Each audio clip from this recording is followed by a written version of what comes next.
Basil of Baker Street by Eve Titus. Chapter 9 The Talkative Shopkeeper. Old Sam Stilton leaned comfortably on the counter, chatting with a customer. He had trim side whiskers and a round, chubby face.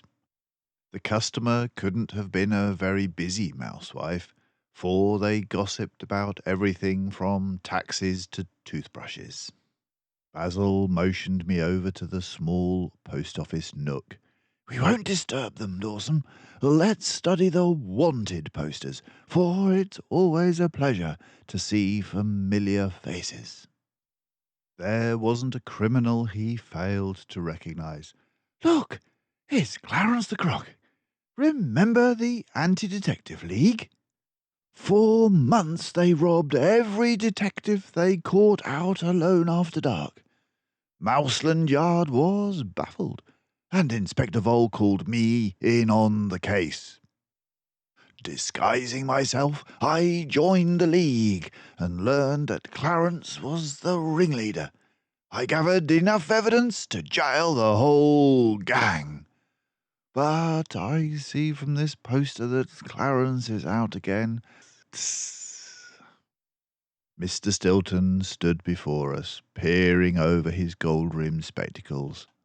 The mousewife had gone. "Sorry I couldn't get you sooner, Captain, but when Mrs. Boswell's tongue starts wagging—" I thought, "and your tongue too, you old busybody." But Basil smiled blandly. "We didn't mind the wait. Can I help you? There's many as gets their supplies at Sam Stilton's shop." Basil wrote out a list. "I'll be wanting these. We sail for Australia within the week." The grocer climbed a ladder and began taking tins of food from the shelves. While he did this, Basil chatted away.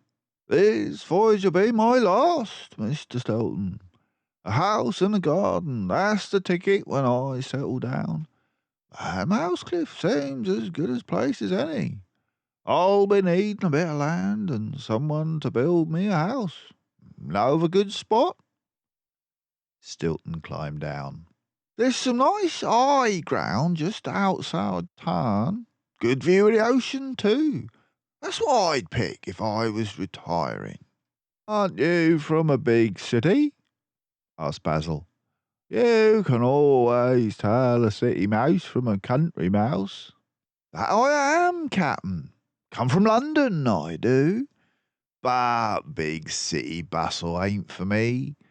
Been living here a long time. Wouldn't trade this spot for all the cheese in Switzerland." And then the talkative shopkeeper was off on his favourite subject, Sam Stilton.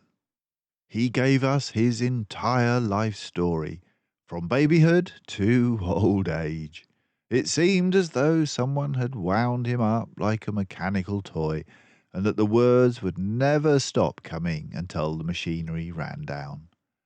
I was bored, but Basil nodded in all the proper places, pretending interest in Stilton's story.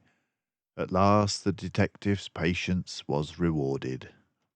"Say, Captain, didn't you mention needing somebody to build you an house?"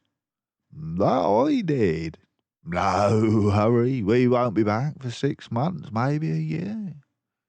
"Well, there's nobody better fit for the job than Harry Hawkins.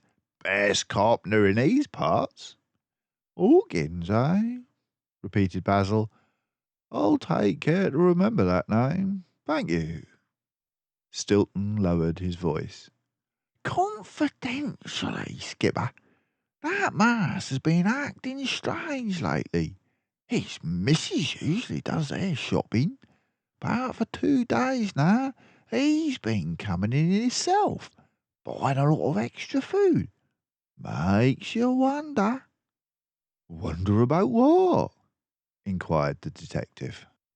"Things like, where's the food going? Who's it meant for? Why is a box of sweets sticking out of his pocket? Why didn't he take groceries home instead of walking the other way with them? And he looks as scared as someone who smells cheese but fears a trap.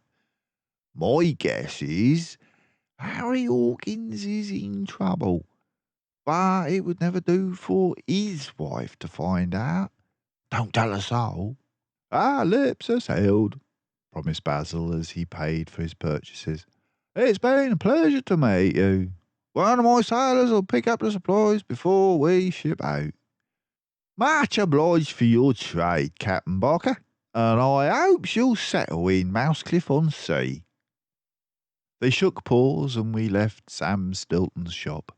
As we walked along, I could tell that Basil was pleased. That chatterbox of a grocer has told me all I need to know. Angela and Agatha not only love sweets, but have hearty appetites as well. Hawkins is trying to keep them happy. Are they aboard the yacht? I asked.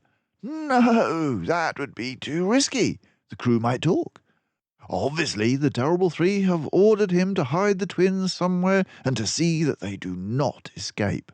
And speaking of Hawkins, here he comes. Our disguises were so perfect that he did not recognize us. Basil even bumped into him purposely, looking straight at him, and apologized. It's all right, Captain, mumbled the carpenter, continuing down the street. Sam Stilton had been right. Hawkins was a dreadfully worried mouse. His eyes darted from side to side as though he were in deadly fear. Watching him enter the grocer's shop, Basil said, You may be sure the food and sweets are his own idea. The terrible three are not good-hearted. He halted at the police station. We'll look up our friend Hawkins later. Now for our final errand of the afternoon. We entered and disclosed our identities. Police Constable Clues was quite impressed by Basil.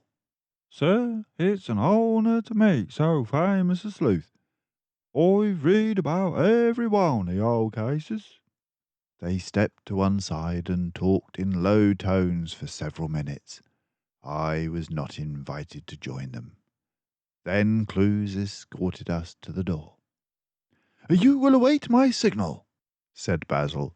Is everything perfectly clear to you? A mistake in timing could mean failure. The constable nodded. I'm sure your plan will succeed, sir. It's the biggest thing I've ever handled. But before you go, will you give me your autograph? My children would be thrilled, myself too, for that matter. Basil took pen in paw and obliged. The other police crowded around, and he was kept busy scrawling his signature for some time. As soon as we got outside, he began to massage his paw, complaining, My writing muscles are cramped. Tut, tut, my dear genius, I teased. Such is the price of fame.